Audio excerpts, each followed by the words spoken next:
Bonjour à toutes et à tous, donc présentation d'un Gasser encore, je crois que c'est le troisième ou le quatrième, qui vient donc de la même personne, hein, donc, du pote qui me l'a prêté et qui a écrit tout ce que je vais vous raconter à peu près. Donc on va pas revenir sur l'histoire des Gasser puisque ce serait un petit peu la deuxième ou troisième fois que on le fait sur la chaîne.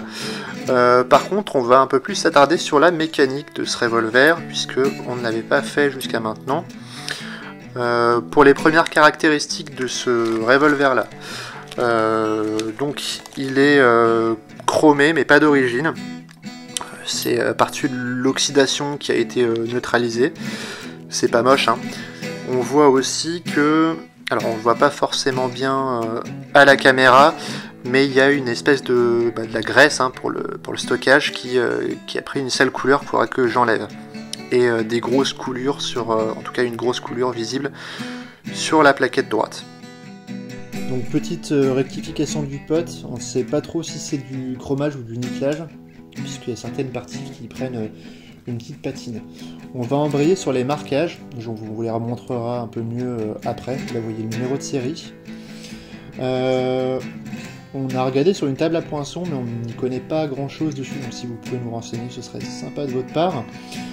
On voit donc un petit R surmonté d'une étoile, qui est peut-être une variante du petit R surmonté d'une couronne, qui veut dire que ça a été donc éprouvé. Poudre noire à nouveau, j'ai éprouvé. On a un petit oui, surmonté aussi d'une étoile, on ne sait pas ce que c'est, et on a le numéro de série. Voilà. Et donc là, on arrive sur la partie mécanique.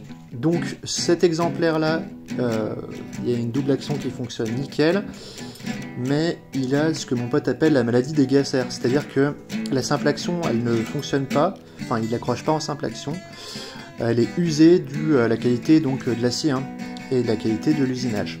Il parle aussi de la géométrie, de l'interaction entre la gâchette et le percuteur. C'est quelque chose que vous retrouverez sur quasiment tous les Gasser que vous aurez aux enchères, donc pas d'inquiétude là-dessus. C'est juste à savoir que c'est une des faiblesses de ces énormes revolvers. Donc vous voyez là le petit verrou de portière provisoire bricolé par mon pote qui est magnifique. La petite pédale de verrouillage, c'est ça ? C'est la sécurité au niveau du percuteur pour avoir un cran de demi-armée. Voilà. Et les organes de visée, les fameuses. Donc en V, c'est un peu comme celui que je vous ai montré, donc on va pas revenir dessus. Alors, une arme de poing, j'ai entendu, ça se tient à une main. Bon bah écoutez, bon courage avec celui-ci, qui est quand même super fat, on va voir ça maintenant. Rebonjour les amis, donc nous sommes dans la salle de bain, sur la balance de madame. Merde, ça marche pas. Cette connerie là. Ah. Bon, on va essayer sur la balance de précision. Alors, donc la petite balance de cuisine, balance de précision. Si je fais ça, est-ce que je la pète? Ouais, non, ça marche pas vraiment. 1,5 kg le bordel. De toute façon, je suis pas sûr que ça marche vraiment parce qu'il n'y a pas tout le poids qui est réparti vu que le canon dépasse. Ouais, pas très concluant. Petite comparaison avec le petit 22 allemand que je viens de vous présenter. Donc vous voyez quand même que le bazar, juste la tige extracteur là, elle est aussi grande que ce petit revolver, donc vraiment un monstre ce truc. Alors je te laisse te montrer l'action de ce flingue. Alors la simple action ne verrouille pas. Comme ça, exactement. Ça ne tient pas l'armée. En revanche, la double action, aucun problème. Et on peut même voir qu'il n'y a pas beaucoup de jeu à la battue. Ah ouais, d'ailleurs l'entrefer. L'entrefer, il est très correct sur cet exemplaire. Ouais.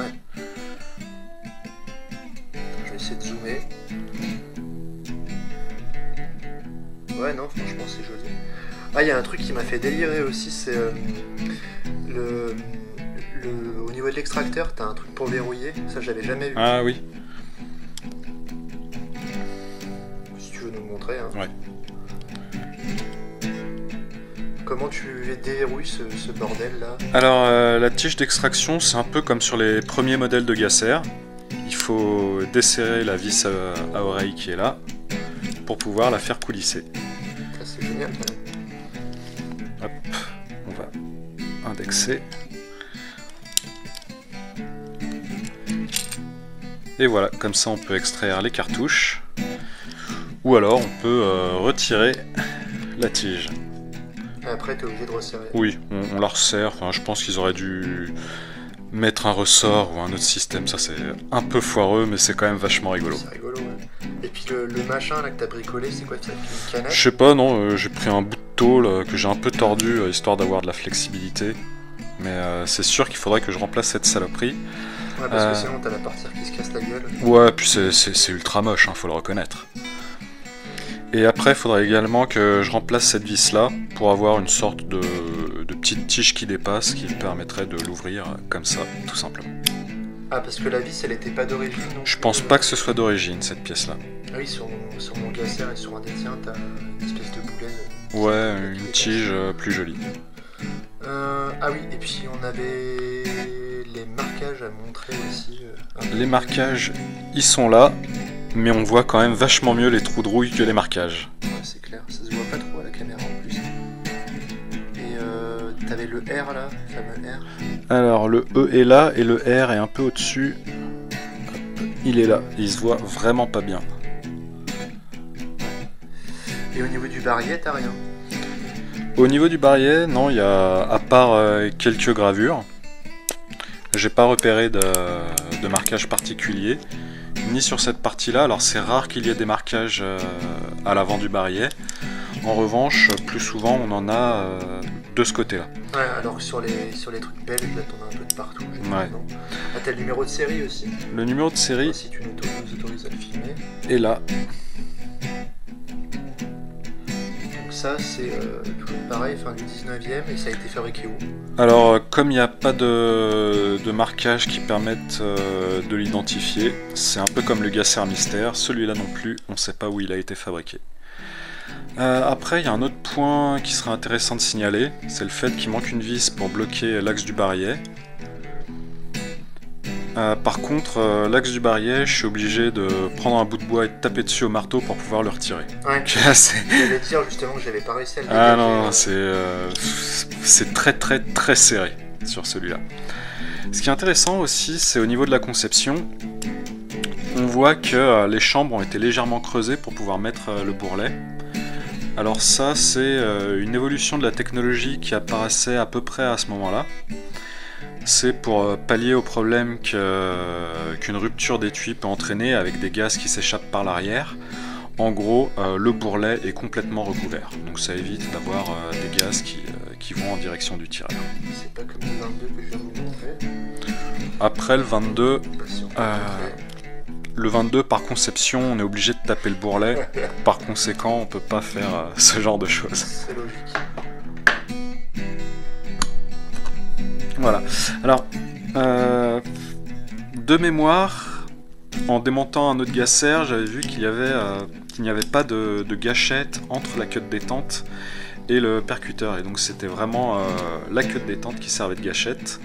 Et c'est cette interaction-là entre les deux pièces qui s'use très facilement, ce qui fait que la simple action ne fonctionne pas. Après, ce qui est intéressant sur les Gasser, c'est presque tous ont cette espèce de barre sur le côté. Alors comme on peut le voir, là, le chien est à l'abattu et la barre est légèrement décalée en dehors du revolver. Lorsqu'on met en semi-armé, comme ça, il y a un cran à l'intérieur qui est solidaire de cette lamelle, qui vient bloquer le chien en demi-armé. Et lorsqu'on actionne complètement le percuteur, cette barre revient vers l'extérieur pour dégager le passage au chien. Tu vois, ça je le savais pas. Donc merci à toutes et à tous pour le visionnage, j'espère que vous aurez appris des trucs. En tout cas, moi oui. Merci aux potes de nous avoir prêté ça et à bientôt pour la restauration de ce flingue.